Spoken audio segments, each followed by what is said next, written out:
To one of the reading.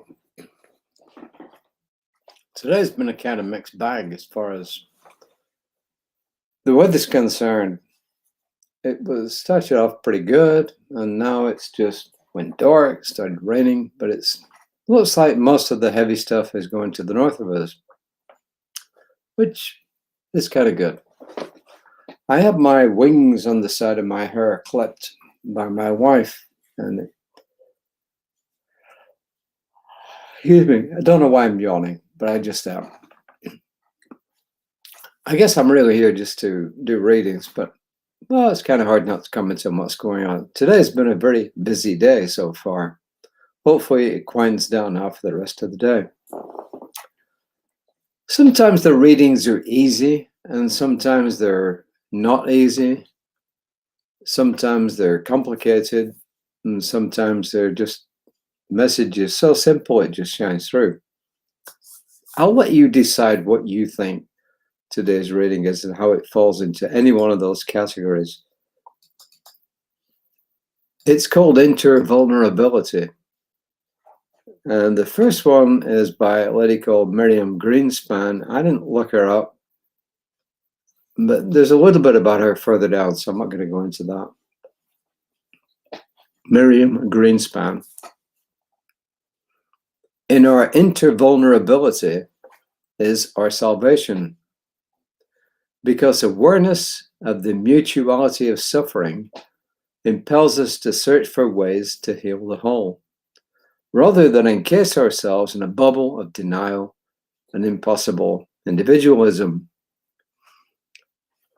So I'm going to read the whole thing and then I'll come back to it. Ernest Holmes, in The Science of Mind textbook, quite a ways into it, on page 313, paragraph 4, he says, "We are therefore members of the universe, and being members of that which unites everything, we are some part of each other." A little bit more lighter. Have you ever seen those social media ads that boast 10 easy ways to enhance your relationships? Personally, no. And the Reverend Ryan goes on to say, "Go ahead, admit it. You've clicked on one of those, haven't you?" Well, I haven't. I'll let you in on a little secret. So have I. That's Reverend Ryan speaking, not me. It was the word easy that sucked me in. In reality, in my experience, nothing is further from the truth. By their nature, relationships are challenging. We bump up against the rough edges of one another, and our reactions to that vary greatly. But what if those jagged edges are the key? What if those edges can be seen only from a space of vulnerability and authenticity? And what if our willingness to be vulnerable is the thing that offers true connection and healing? And here's going back with a reference to the first quote. I recently read a quote by psychotherapist Miriam Greenspan describing what she calls intervulnerability. According to Greenspan, this is the pivotal bridging mechanism of community. She adds to the quote above, quote, "At this point in history, it seems that we will either destroy ourselves or find a way to build a sustainable life together," unquote. It is in our willingness to see and be seen, jagged edges and all, that healing is possible. Healing happens in and through relationships. Relationships with ourselves, with others, with the natural world, and with the very universe that expresses as us. In doing so, we forge true community and connection, not in 10 easy steps, but through a lifetime of being willing to have our edges smoothed by one another. Okay. Human beings are social animals. We just are. We kind of hinted on this and been through readings which are similar to this in the past, maybe a little less complicated, but similar. There are odd people around who are just loners and just go ahead on their own thing, but by and large, we're intended to be in community. If you go back in ancient history, you'll see that there's always been groups of people, whether you call them clans, tribes, or whatever. Why?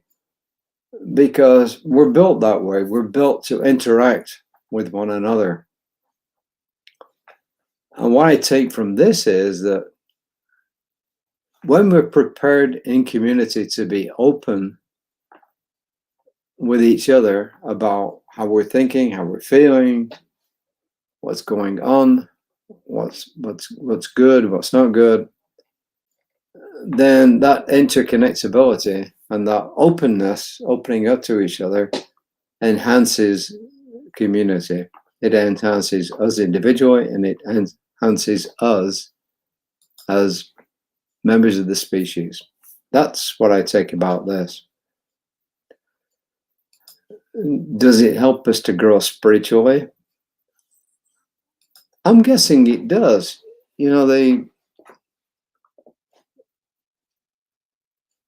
people who really get into spirituality often form groups, and sometimes they're really obvious groups like monks, nuns, and so on and so forth, and they rely on each other. I know a lot of people might not like this, but the idea of confession, you know, the Catholic and some other, well, Episcopalian, Lutheran, some other groups, Christian, Orthodox, ones who practice confession, you know, I've got something going for them in a way, because when you open up to somebody else, you start to heal. In the original idea of confession in the Christian communities, it was done in public. It wasn't done in private. Later on, it's the Irish monks who actually introduced it as a private thing, because they used to practice it in the monasteries and they brought it out into the local communities. So I guess the theory is that when we're open to each other and we open our wounds and all, quote unquote, then that helps us to grow, and it helps the whole race to grow. There's certainly, you can see evidence of this in groups that are gathered together for healing. You know, that they have groups on anger management. It isn't just a person, if you remember. You know, the anger management idea is that you bring groups of people together, and all very similar groups. So you have healing groups, you have groups who've been through a particular type of illness together who come and share. So that's what I'm getting from this, that it's in these groups, you know, where we actually help each other to grow. And that's one good thing about being part of a community that's based on spiritual principles, that it's easier to be more open with each other and to admit our faults. And certainly I agree that when we become vulnerable, we actually do grow spiritually ourselves. So, and the affirmation kind of says that whole thing. I allow myself to see and be seen. I allow myself to see and be seen, which is going on from there. I really don't have a whole lot more to add. You know, my wife and I did have a little discussion about these ratings. They're not really her cup of tea. Is that a British expression? Is it an American expression? I don't know. I'm lost in what are American expressions to some extent. Some I still know. So what's my takeaway from this personally? It's to be more open about who I am and what I'm doing to actually be more willing to grow in community. And that takes some effort. I allow myself to see and be seen. I think it's an affirmation that can help us move along those lines. And that's really all I got. I don't have much more about this. I didn't read ahead for tomorrow. Maybe I should. I searched through the Ernest Holmes stuff in here, and I really can't find anything that's really suitable for reading in this connection, so I'm not going to do it, and I'm not going to try and force fit something in there. All I'm going to say is, you know, if you're in somewhere where there's bad weather, take care. If you need help, and this is kind of an extension of this, please reach out. You know, sometimes we have to be vulnerable to reach out for help. So please reach out if you need help. Please tune in again tomorrow. I'm tuning in tomorrow morning to Reverend Lisa when she's talking at 9 o'clock, and she's actually reading from the Science of Mind textbook.